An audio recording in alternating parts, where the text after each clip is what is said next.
پرہیزگار ہو آپ جس سے جو وہ کریں، وہ کتاب و سنت کا پابند. تقوی کی باتیں تو بہت کر رہے ہیں، ہوشیار بھی ہے، اخلاق بھی ہے، تقوی بھی ہے، لیکن وہ تقوی کا معیار اللہ کی کتاب، اس کی سنت کے مطابق وہ عمل ہے تو وہ تقوی ہے، اس معیار پہ کھڑا اترتا ہے تو اللہ کا ولی ہے. ایسے لوگوں سے دوستی کیجیے. ورنہ لوگ، ایک صاحب مجھے ملے، اورنگ آباد کی ولی ہے وہ، اور لوگ بہت سی مرتبہ لوگوں کے اس عقیدے کو ولایت وہ سمجھتے ہیں نا اللہ کے ولی ہوتے ہیں، اس کا مس یوز کرتے ہیں.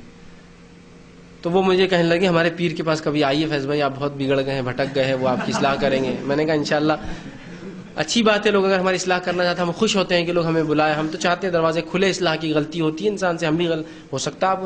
میں نے کہا ٹھیک ہے ملائیے. میں ان کے پاس گیا تو بولے پیر صاحب ملنے گیا، تو بولے پیر صاحب ہوٹل میں بیٹھے ہیں. میں نے کہا پیر کو تو گھر میں اور ہوٹلوں میں کیا کر رہے پیر؟ نے کہا عوام میں رہتے ہیں، چلتے پھرتے ہیں، لوگوں کو دعوت دیتے ہیں. میں نے کہا بہت اچھی بات. جب ہوٹل میں لے گئے تو ہوٹل میں دیکھا کہ ایک دم آخری سیٹ پر ایک آدمی اکڑ بیٹھا ہوا ہے، اوپر کرسی کے اوپر دونوں پیر رکھے اکڑ بیٹھا ہوا ہے، اور 5 بیڑیاں لگی ہوئی اس کی انگلیوں کے اندر، 5. اور لوگ بیٹھے، میں سمجھ گیا یہی ہوں گا. میرا ایکسپیرینس بتا رہا تھا پچھلا کہ اکثر ایسے لوگوں کو لوگ والی 5 ایک ساتھ پی رہا ہے، اور پورا سب گاڑا دھواں پورے ایریا کے اندر، سب بیٹھے ہیں وہاں کہ پیر صاحب جو ہے سگریٹ پی رہے ہیں. میں نے کہا شادی ہے یا کچھ مکس رہتا ہے اس میں؟ نہیں شادی ہے بھائی. مجھے معلوم ہے یہ لوگ کیا کیا پیتے ہیں ایسے ملا کر. اور آپ راتوں میں دیکھیے پولیس نے وہ کر دیا کہ 10 بجے کے بعد چوراہوں پہ نکڑوں پہ نہیں بیٹھنا. تو آپ دیکھیے چھوٹی موٹی خبر درگاہ پہ لوگ جھومتے بیٹھے رہتے ہیں. یہ کچھ عبادت، مطلب مشرک بھی ہو تو خالص مشرک نہیں ہے وہ، بیڑی سگریٹ گانجے کے لیے بیٹھتے ہیں وہاں سب، جانو یہ سب ہوتا ہے. بہرحال یہ آڑ ہے صرف دین اور اسلام اور ولایت اور فلاں. میں نے کہا اچھا ان کا معجزہ کیا ہے، کیا انہوں کرے تو آپ فلاح کامیاب ہو جاتے؟ تو کہا ان کا معجزہ الگ ہے. تھوڑی دیر دیکھیے بولا. پھر اس نے بیڑی پیا، جب بیڑی ختم ہو گئی تو سب لوگ نزدیک نزدیک جا رہے ہیں اس کے. تو اس نے نکالا ایک جلتا ہوا اور ایک کے ران پر ایسا بجھایا اس کو، تو کرا نے کامیاب ہو گیا وہ. مطلب اس نے ایسا اظہار کیا کہ میں کامیاب. اس کے ران پہ اس نے بیڑی بجھایا. پھر 4 باقی تھے ابھی، تو سب نزدیک نزدیک جا رہے اس کی. میں نے کہا دیکھو دنیا میں چٹکے دے رہا ہے یہ، سیدھی دلیل ہے، دنیا میں چٹکے دے رہا ہے یہ تو آخرت میں ہی آگ میں جلائیں گا.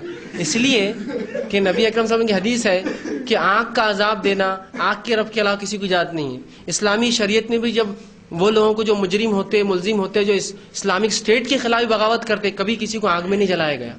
آگ میں نہیں جلا سکتے آپ، اس لیے کہ آگ کی سزا صرف اللہ دے سکتا ہے، اس لیے کہ آگ کا رب ہے وہ. تو نہ آپ کسی جانور کو جلا سکتے، نہ کسی کیڑے مکوڑوں کو جلا سکتے، نہ انسان کو. تو یہ آگ کا عذاب ابھی دے رہا ہے، ابھی دے رہا ہے، جبکہ رب آگ کا رب نہیں ہے، ابھی آپ کو چٹکے دے رہا ہے.